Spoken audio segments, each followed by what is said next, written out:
আমার নিরাপত্তায় যেহেতু কোর্ট কেস রায় দিয়েছে আমার ভাইকে, ভাইয়ের পক্ষে আমরা স্টে অর্ডার পেয়েছি হাইকোর্টের থেকে বাড়িটা না ভাঙার জন্য। তারপর আমার বসবাসকৃত পৈতৃক বাড়ি থেকে আমার মালামাল সরানোর জন্য যমুনা গ্রুপ আমাকে মাত্র 2 দিন টাইম দেয়, 48 ঘন্টার মধ্যে এভিক্ট করে, উচ্ছেদ। আমি কখনো শুনিনি যে আমার যে সোসাইটিতে জন্ম হয়েছে এই সোসাইটিতে মানুষ সাধারণত উচ্ছেদ হয় না।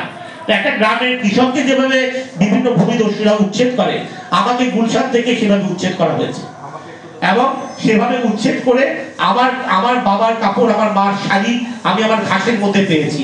আমার বই আমি পিএইচডি করেছি যে বই দিয়ে ঘাসের মধ্যে পড়েছি, আমাকে বলছে আপনাকে 48 ঘন্টার মধ্যে বেরিয়ে যেতে হবে। তো আমার ভাইয়ের ডেভেলপার আমাকে বের করে দিয়েছে। তারপর আপনার আমি কোনো উপায়ন্তর না দেখে আমার মালামাল নিয়ে আমার শেষ ঠিকানা আমার গ্রামের বাড়ি যেখানে আমার খবর হবে সেখানে বলিয়াদি গ্রামে উপস্থিত হই আমার মালামাল নিয়ে, এবং উপস্থিত হওয়ার পরে সেখানে জমিদার বাড়ির সদর ফটকে বিএনপি ভাড়া করা কর্মী দিয়ে আমাকে মারা হয়, আমার স্ত্রীর গায়ে হাত তোলা হয়, আমার ড্রাইভারের গায়ে হাত তোলা হয়, ড্রাইভারকে টেনে হেঁচড়ে গাড়ি থেকে নামিয়ে ঘষি মেরে বিএনপির ওয়ার্কাররা ইয়ে করে ফেলে। তারপর আপনার আমাদেরকে বলা হয় তাড়াতাড়ি চলে যাও, তাহলে তোমাদের বিপদ আছে। আমরা আমাদের যান নিয়ে তাড়াতাড়ি দ্রুত গতিতে কালিয়াকুর পুলিশ স্টেশনে চলে যাই। সেখানে পুলিশ আবার আমাদের মামলা নিবে না, যেহেতু আমার ভাই সাংগঠনিক সম্পাদক বিএনপি। তো পুলিশকে অনেক বোঝানোর পরে, ওখানে স্থানীয় নেতাদের বোঝানোর পরে তারা একটা জিডি করতে রাজি হয়, প্রথমে মামলা নিতে চায়নি।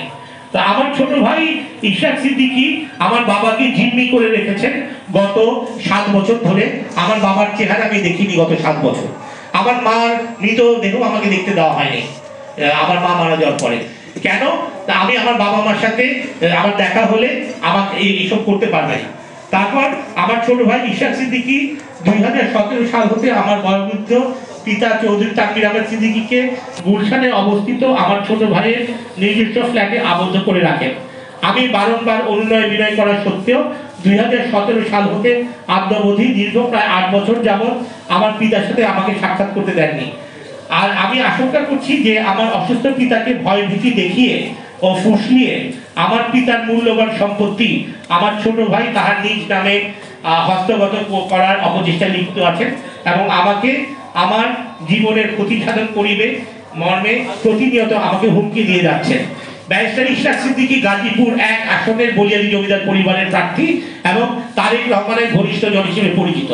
আপনারা বলেন যে বাবাকে 8 বছর জিম্মি করে রেখেছে, যে বড় ভাইকে মারধর করেছে, বড় ভাইকে উচ্ছেদ করেছে, বাবার শেষ ইচ্ছা রাখে নেই, গুলশানের বাড়ি ভেঙে ডেভেলপারকে দিয়েছে। সেই বড় ভাই যখন মালামাল নিয়ে গ্রামের বাড়িতে কবরের পাশে গেছে সেখানেও তাকে মেরেছে। তো এর কি জনপ্রতিনিধি হওয়া উচিত? আজকে ছাত্র আন্দোলন কি আমরা করেছিলাম ইশরাক সিদ্দিকীকে জনপ্রতিনিধি বানানোর? প্রত্যেকের বিবেক আছে, আপনি যেই দলই করেন না কেন, আপনি যদি বিবেকবান মানুষ হয়ে থাকেন এটা একটু চিন্তা করবেন এবং এমতো অবস্থায় উক্ত বিষয়ে আইনানুগ ব্যবস্থা গ্রহণ করার জন্য সরকারের ঊর্ধ্বতম মহলের দৃষ্টি আকর্ষণ করছি এবং বাংলাদেশ জাতীয়তাবাদী দলের একজন নেতা হিসেবে ব্যারিস্টার ইশরাক সিদ্দিকী যে ক্ষমতার এবং অপব্যবহার করে যাতে করতে না পারে এই জন্য বিএনপির হাইকমান্ডের দৃষ্টি আকর্ষণ করছি। ধন্যবাদ।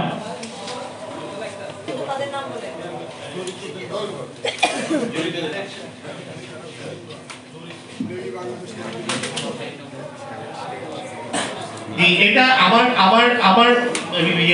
এখানে মামলা নাম্বারও আমি দিয়ে দিয়েছি।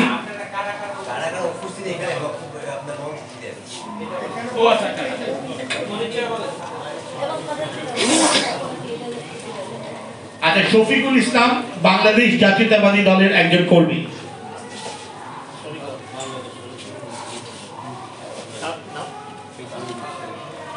আমিনুল ইসলাম বাংলাদেশ সড়ক পরিবহন ফেডারেশনের একজন কর্মকর্তা। ভাই যা পদবি থাকলে পদবি সহ বইলা দিবেন যে কোন থানার পদবি আছে। আচ্ছা,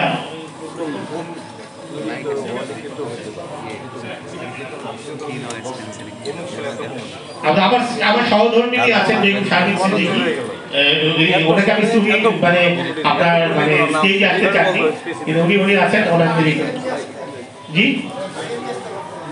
উনি মিডিয়া লাইমলাইট আসতে লজ্জা পাননি। জি, তো আপনাদের সকলকে অসংখ্য ধন্যবাদ। আমরা চাই একটা সুন্দর বাংলাদেশ গড়তে, ছাত্র আন্দোলন পরবর্তী যে জনপ্রতিনিধিরা যেন মারধর না করে, ভয়ভীতি না দেখে, ভালো জনপ্রতিনিধি চাই। এই জন্যই আপনাদেরকে আমি এই কনফারেন্স করলাম। ধন্যবাদ। যে আপনাদের সহযোগিতায় প্রতিবাদ জানাচ্ছি, যেহেতু আপনাদের fourth pillar of democracy, media হচ্ছে গণতন্ত্রের চতুর্থ পিলার, এবং আপনাদের সহযোগিতায় যেন আমরা সুন্দর বাংলাদেশ করতে পারি, এই জন্য আমাকে সহযোগিতা করবেন।